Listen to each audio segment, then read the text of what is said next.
I guess in the back of my head I did.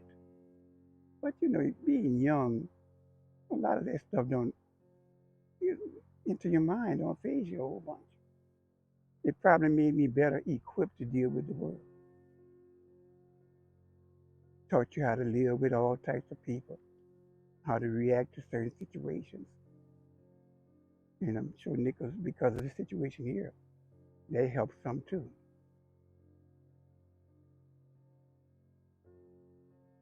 The story of integration was a journey that unfolded powerful narratives of human resilience and collective progress. During the week of September 17th, 1963, the first 21 African American students integrated Nicholls State University, making it the last college in southern Louisiana to do so. Donald J. Johnson, a native of Thibodaux, was one of those 21 students. Just enrolled at Southern. This was in the fall, and like I said, I can't remember who asked. Whether it was, I'm sure it wasn't the university here. It may have been Southern University that the NFACP asked for some students that might be interested in coming here since the court had just ordered Nichols to integrate. And so they contacted some of the students from Thibodeau, which I was one of them, and I accepted coming here. And most of us uh, were the only black in the class. So, of course, no one else, nobody in class talked to me. And I remember that the instructors in my classes were not friendly. They were not encouraging, but that was expected. Because they did not want us here, so they weren't going to be overly friendly and helpful. Well, when we would walk down the hall, nobody ever tried to physically attack any of us. But they used to make remarks when you passed by. The type of remarks that we were used to having down here, in the South. But as long as none of them physically put their hands on me, the remarks didn't bother me a whole lot. One thing I do remember clearly was I was here the day that Jack Kennedy was assassinated. And I was in a PE class. And after the class, we were all in the locker room getting dressed and all that. And I was the only black person in the room. And when the word came down, spread through the school, that Kennedy had been shot, assassinated, or one of the white students in the locker room, and I know he was directed toward me, he said that probably was the nigger who shot and killed him. I just looked at him. I didn't say a word because he was looking at me when he said it. Because I know, that wasn't unexpected of him to say something like that, especially when he went around me. So I just ignored it. Five of us, Lois and Doris, Raymond Ellis, Effie Queen, and I, we grew up together, so we knew each other anyway. So we already were friends, and usually our classes didn't run together, so we didn't see each other. Not on campus a lot. Off campus we did. When we were enrolled here, we started going to the basketball games here. And that was a no-no with them. Because that was still in the 60s. Just had integrated the school. And, because I remember one incident when we came one night to a basketball game. And as soon as we walked into the gym going to get some seats, we heard a couple of the students say, "Oh no, they come in here, they come again." So, but those are things you expected It didn't faze us because we didn't expect them to get up and say welcome. So we just ignored it. Most of the students, to be the truth, for most of the students, when we enrolled, they just ignored us. They didn't call us bad names. They just ignored you. Didn't have anything to do with you. Now, every now and then there might be one that didn't live friendly, but as a whole, they were not. But that was, like I said, that was expected, so we knew how to deal with it.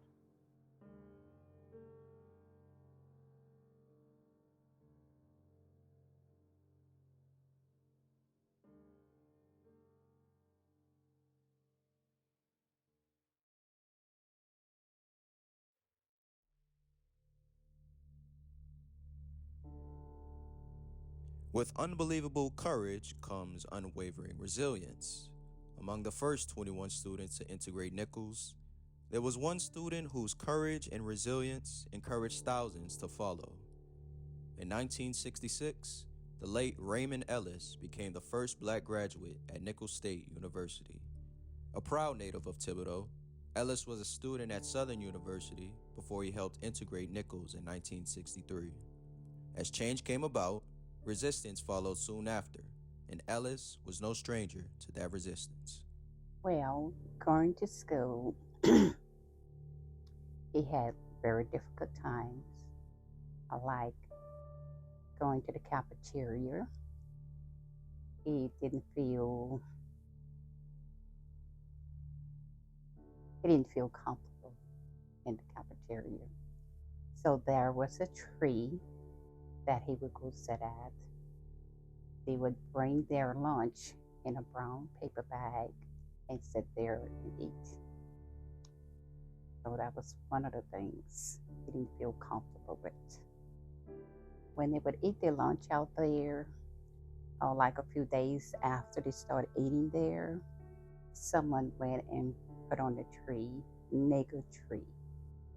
And that discouraged him a lot. The classroom, the students would say, "It's getting dark in here." And that meant that he was there. I would talk to him a lot. He would come home and cry about it. And I told him that he could do. He's better than that, and keep on walking.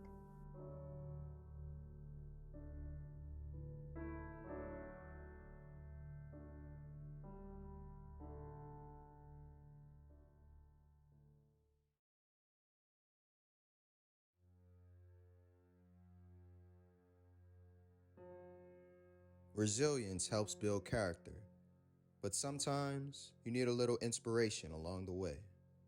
For some, the idea of inspiration is a fleeting idea, a temporary feeling of hope and creativity that leaves before a moment's notice. For Obie Cleveland Hill, the idea of inspiration is long lasting, a feeling of hope and creativity that echoes into future generations. In 1968, the Mississippi native would become the first black athlete at Nicholls State University.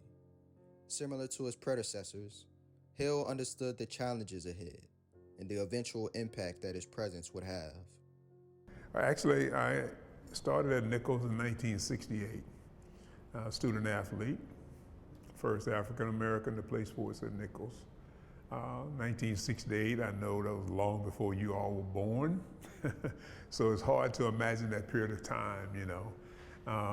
But that was an interesting period of time for African Americans because Civil Rights Act had been passed in 64, the Voting Rights Act in 65, and integration of previously segregated college campuses was the thing to do, the thing to try to do. So I was persuaded by my high school coach, and not persuaded, influenced by my high school coach, influenced by Dr. Galliano, who was the president at the time, to be the person to integrate sports here at Nicholls. One day, I had two other teammates who were very good basketball players too. We got a call from our principal to come to the office. So we go to, and of course, when you go to the principal's office, you think, what did I do wrong? We went to the office and there was this assistant basketball coach named Lloyd LeBlanc from Francis T. Nicholls State College. Had never heard of it before in my life. And he was telling us that somebody told him that they had 3 basketball players at our high school and that, you know, he should look at us. And so we talked for a few minutes, very cordial, went on back to class. Anyway, I lived about a block from the school, so I never ate in the cafeteria at school, so I would walk home for lunch. So on my way home, he pulls up beside me, and he said, could I talk to you a little bit more? And I said, sure. So we drove up and we sat in my yard, and he said, look, we are trying to integrate our sports program at Nicholls State. He said, I know you don't know anything about that, but from what I know about you, looking at your grades and everything like that, I think you'd be the right fit for it. So before you just discount us altogether, you know, just at least think about it and stay in touch with me. And so I agreed to do that. I went back to school and I was telling my high school coach about that encounter. And he basically said, you know, again, this is 1968, and we're talking about integration. He said, you know, this is something that has to be done. And if you are the person to do it, you need to really seriously think about it. I did, not too much, but I did. On my second visit to this campus, another kid from North Mississippi came down and his coach came with him. His coach and Dr. Galliano, who was the president at the time, I heard them talking. And this coach asked Dr. Galliano, why do you all of a sudden want to integrate now? And Dr. Galliano said, this is something that has to be done. We need to get it done now. His words echoed the very words that my high school coach had said. And so I'm starting to think, you know, maybe it is time to do this. And maybe I am the person that needs to do it. And so I came here in 1968 as a freshman. I experienced some things that we call microaggressions today. Little bitty things, little bitty slights, little bitty put downs, you know, and I guess, you know, you learn to endure those things because you have a bigger purpose in mind.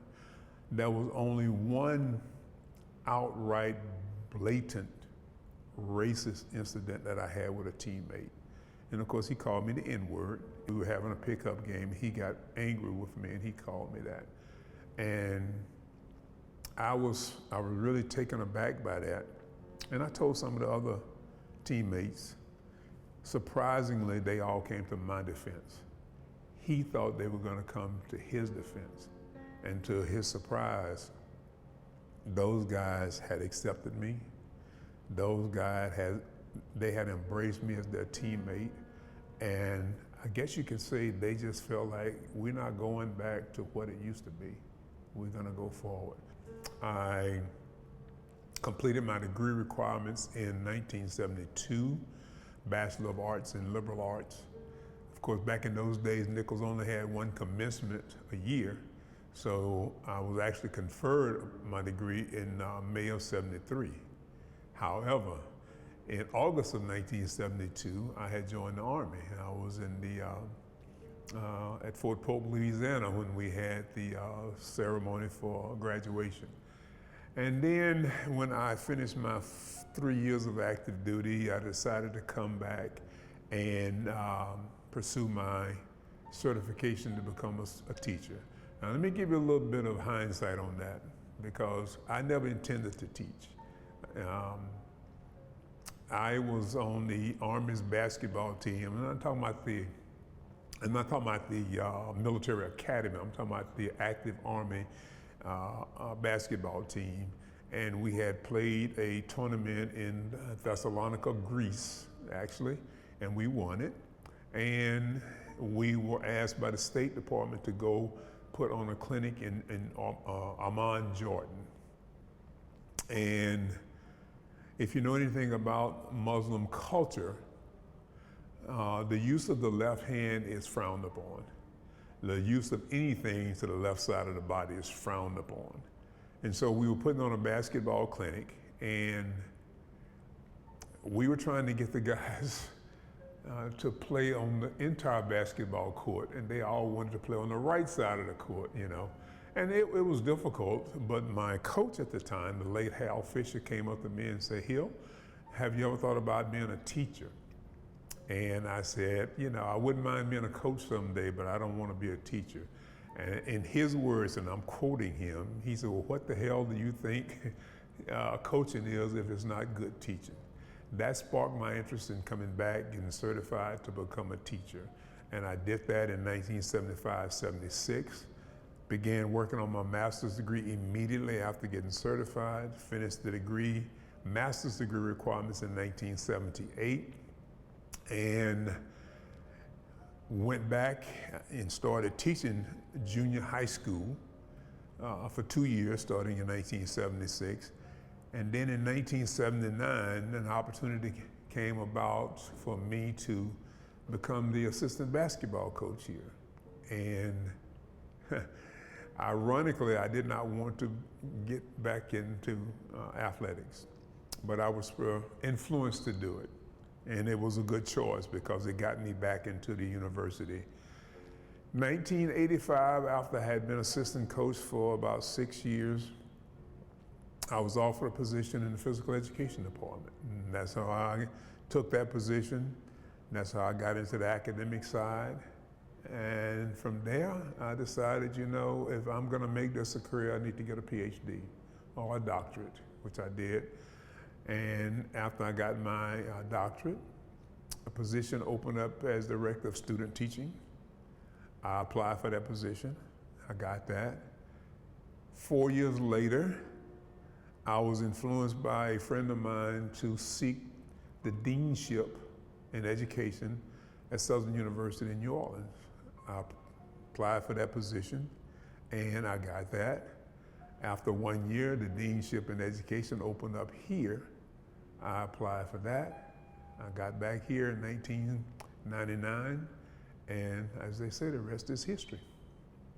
I just hope that, you know, earlier this year we celebrated the 60th anniversary of the first African American students on this campus.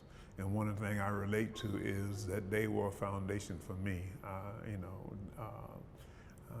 I stand on their shoulders. And so now I'm at the point in my life where I hope that 1981 and forward, some of us who were here then, you know, you guys stand on our shoulders. And then when you get ready to leave here, I hope you leave the same legacy, you know. But this campus, this university, I don't care however you measure it, it is completely different from 1968 to now. And it's completely different in a tremendously good way.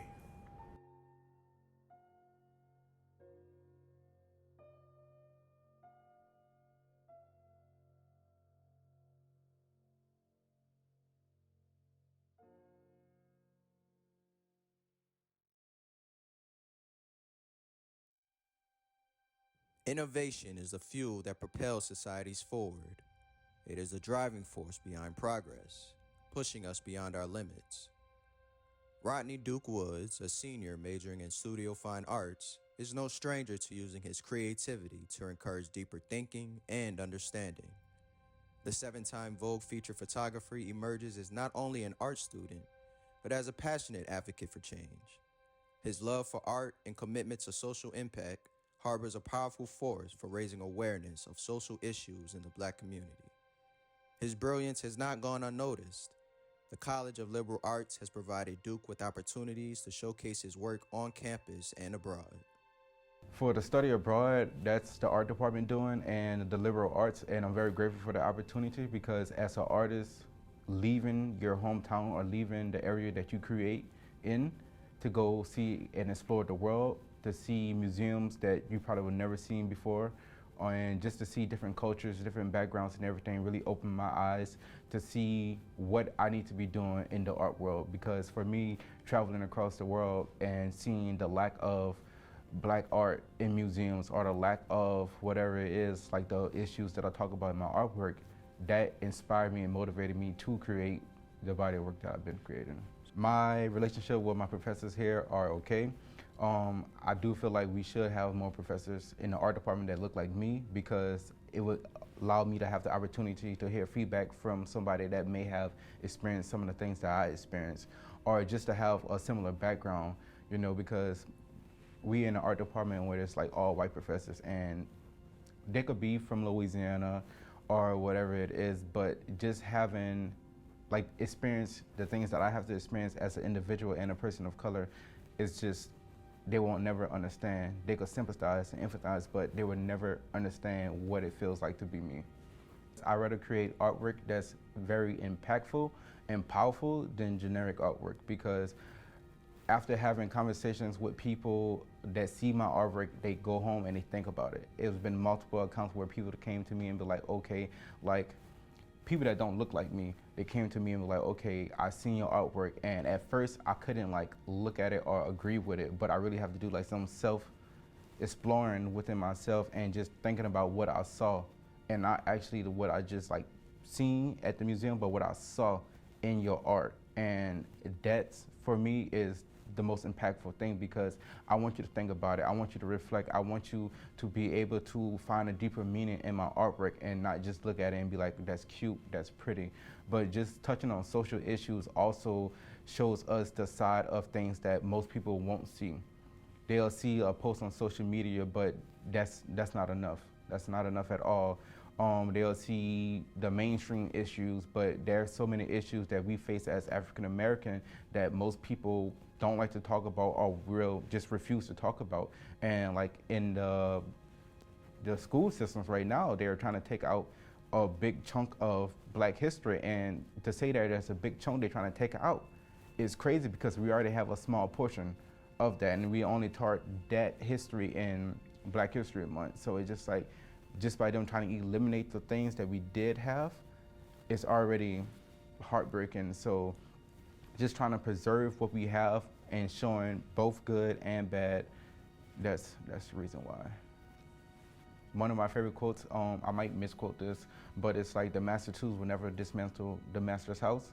And I feel like by us being able to come to a college, especially a PWI, is one step closer to us dismantling that master's house.